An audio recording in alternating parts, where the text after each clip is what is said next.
hidden within all of the storms of your life is the peace that you desire. Dr. Wayne Dyer presents a new interpretation of an ancient wisdom text, the Tao Te Ching.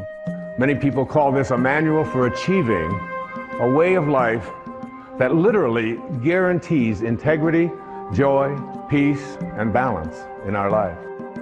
Change your thoughts based upon the wisdom of the Tao, and your life will change.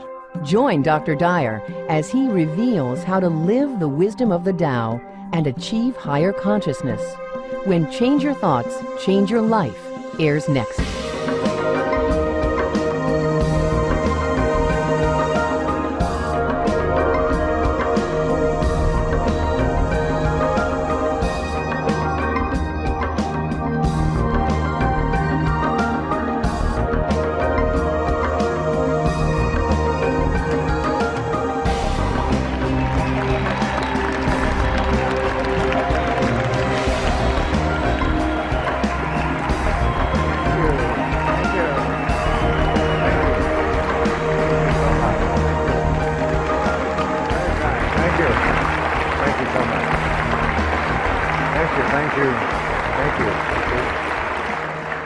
Thank you so much.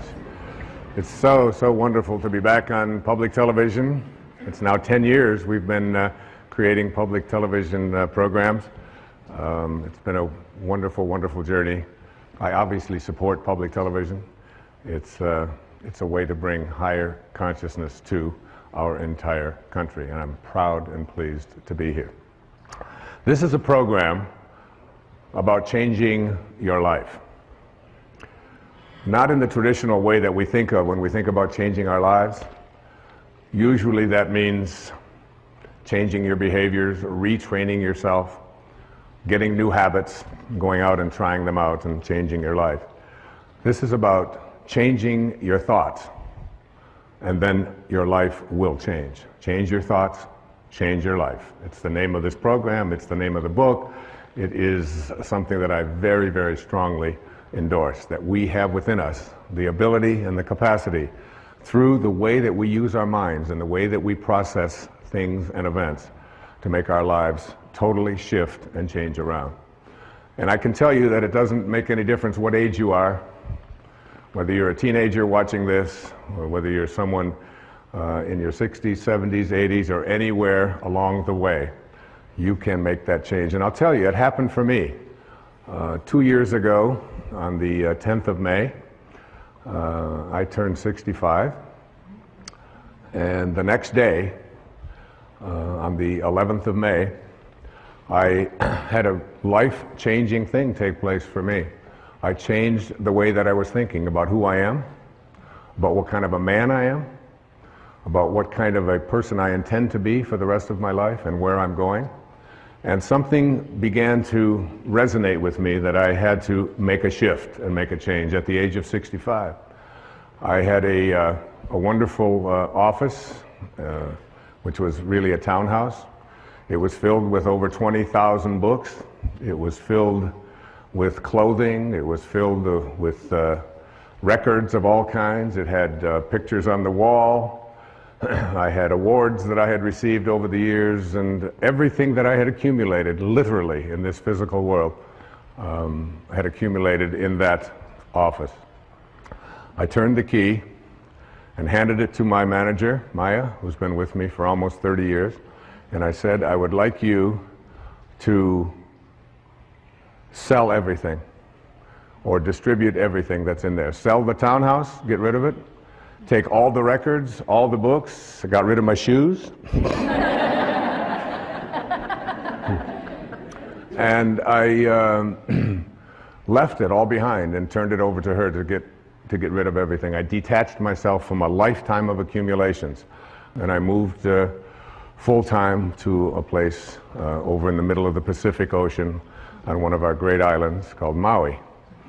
And in the next months, I began to get a lot of things coming to me about what my life was to unfold, things that I wasn't even expecting. And I think about this idea about what age you are, and whether or not changes and shifts can be made, and how difficult so many people attribute this to, they say it's just, that's an impossibility. I couldn't possibly do that. I'm so attached to all of these things. Or I'm too old. I've been living in the same place too long, whatever it might be. Right here in this audience is one of the women that I revere, I think more than any other woman I can think of in the professional world. At the age of 60, she changed her thoughts, and her life changed dramatically. She started a publishing company called Hay House, which is one of the world's largest publishers of spiritual and higher consciousness materials. She wrote a book called You Can Heal Your Life. She's here today. Her name is Louise Hay. Louise, would you stand up and be acknowledged?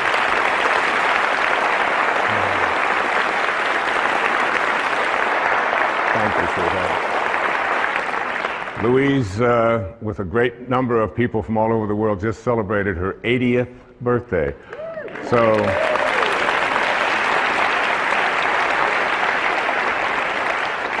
I should look so good even at 60, all right? And I'm just so deeply honored that you're here, dear. Thank you. What happened for me in the next few months was absolutely life-changing. I had a friend tell me who was severely addicted to all kinds of drugs and alcohol, who was basically very close to death. He refused all kinds of treatment. He wouldn't go through the programs and so on. But he read a book, and the book was called The Tao Te Ching. The Tao Te Ching. T-A-O-T-E-C-H-I-N-G. Tao Te Ching. Tao in ancient Chinese means the way, the great way. Te is the term that means the application of or the virtue of. And Qing, in ancient Chinese, means book. So it's the book for applying the virtue of living the way. That's what this book means. And he told me that, and I thought, I've heard of the Tao Te Ching, I've heard of Taoism, I'm familiar with that. I had read about it when I was in college. I'd even lectured a little bit about it when I was teaching at a university in New York City, at St. John's University. It was something that I had sort of a cursory awareness of. But it wasn't something that I was really profoundly interested in. I was watching a TV show one night, and someone talked about the Tao on there. I walk into a bookstore, and there's a copy of the Tao. This is all happening in the 6 months or so that between when I had left, and knowing that it was time for me to detach myself from all of the things that had been so much a part of my life and move on into a new area of my life. So I couldn't resist it any longer, and I said, I really want to read the Tao, and I'm going to take the next year, a full year, and in that year, what I would like to do is I would like to read each verse. There are 81 verses in the Tao Te Ching. You can read it in an afternoon, but you can study it for a lifetime. And in the studying of this, I said I would like to just take those 365 days for the next year, and in every 4 days, I'm going to read one verse. Some of them are only 4 lines long. Some of them are 12, 16 lines long. I'm going to create for myself a way of seeing if I can live this Tao. And what I did was I would read it, then I would meditate on it, I would walk on it, I would go swim on it. When I would do yoga, I would practice it, and then I would sit down after the 4th day, and I had a picture of the man who was considered to be the author of this, although there's no historical actual record of his name is Lao Tzu. This is the visage that I looked at. This is the image of an artist's drawing of Lao Tzu. In ancient Chinese means old man. Old man. He was the old man who was living in China in the time of the warring states, and he decided he didn't want any more to do with war and violence and hatred and killing and all of the things that were so much a part of his world. And he got on his oxen and he left, and before he left to go off and be by himself, he dictated some 5,000 Chinese characters, these 81 verses that became the Tao Te Ching. There are some people who call the Tao Te Ching the wisest book ever written. If you Google this thing called the Tao Te Ching, the message the trader wanted to know, he told me that if you want to escape from your cage, you must die while you're alive. We must indeed die while we are alive in order to be able to look back at our waking